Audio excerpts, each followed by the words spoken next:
Mon nom est Amandine. Je suis une Française d'origine camerounaise. Un soir, en rentrant du travail, j'ai assisté à un accident de voiture qui m'a poussée à reconsidérer le cours de ma vie. Aux yeux des autres, j'étais un employé lambda avec des rêves de globe-trotteuse.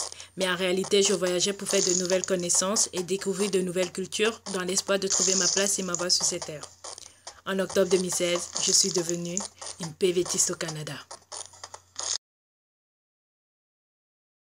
Bonjour, ce mardi 1er novembre 2016 est un jour super important pour moi parce que c'est le jour où j'ai enfin reçu les clés de l'appartement, ce qui fait de moi officiellement la locataire de cette chambre qui est enfin l'endroit que je peux appeler chez moi. Une minute.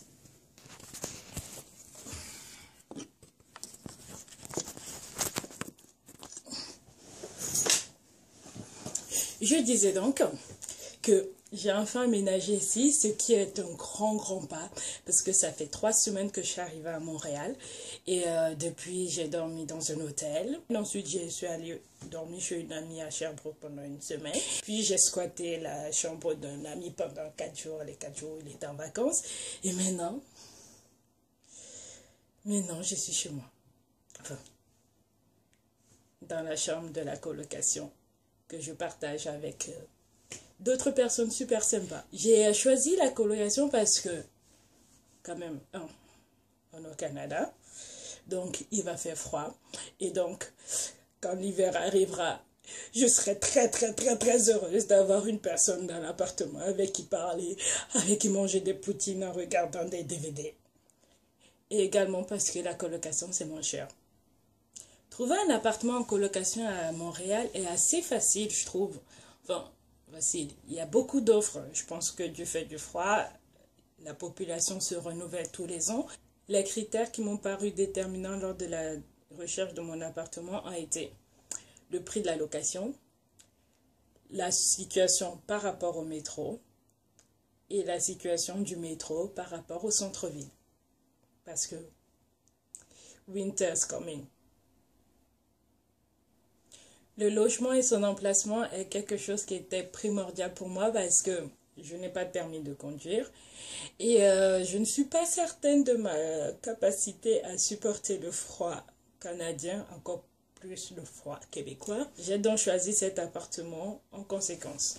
Et le fait que l'un de mes colocataires est un ami à moi, ça aide.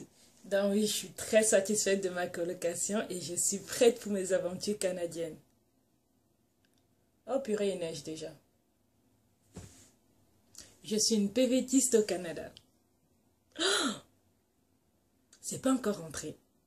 Donc ça fait 3 semaines que je suis ici, donc ça paraît encore irréel. Mais ouais, ça y est, je suis en PVT au Canada. Le PVT, le PVT c'est un permis vacances-travail. C'est un programme d'échange entre différents pays dans le monde. Pour la France a des échanges avec une douzaine de pays, il me semble, dont la Chili, la Colombie, le Brésil, quoique ce n'est pas encore effectif. L'accord a été signé, mais on ne peut pas encore aller au Brésil. Mais on espère à partir de l'année prochaine. Il y a aussi Hong Kong, le Japon, le Canada, la Nouvelle-Zélande, l'Australie. Le Canada, à ce jour, c'est le seul pays dans lequel les Français peuvent aller pendant 2 ans. Parce que pour les autres permis vacances-travail, c'est sur 1 an. 1 an à voyager autant que tu veux dans le pays, à travailler dans le pays si tu le souhaites, ou juste être une touriste pendant 1 an. C'est comme tu veux. Les conditions de participation varient d'un pays à l'autre. Là, il faut être de nationalité française, avoir entre 18 et 30 ans pour tous les autres pays, 35 ans pour le Canada, et pouvoir justifier d'un certain montant qui varie selon les pays également. Pour le Canada, actuellement, c'est 2500 $ canadiens. Certains pays, ça se passe par tirage au sort, d'autres, c'est par... tu t'inscris et puis c'est bon. Pour l'Australie, par exemple, c'est très facile, apparemment. Je n'ai pas fait, mais apparemment, c'est très facile. Tu ta candidature et tu as la réponse dans le mois et puis tu as 1 an pour entrer dans le pays. Pour le Canada, c'est un petit peu beaucoup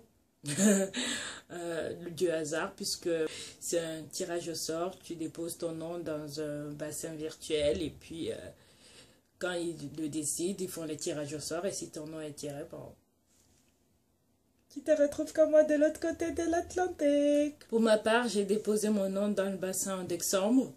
J'ai été tirée au sort fin mai et le 14 juin, j'ai eu ma lettre d'introduction. C'est aussi facile que cela. Have a great time. Goodbye. Bienvenue à Montréal.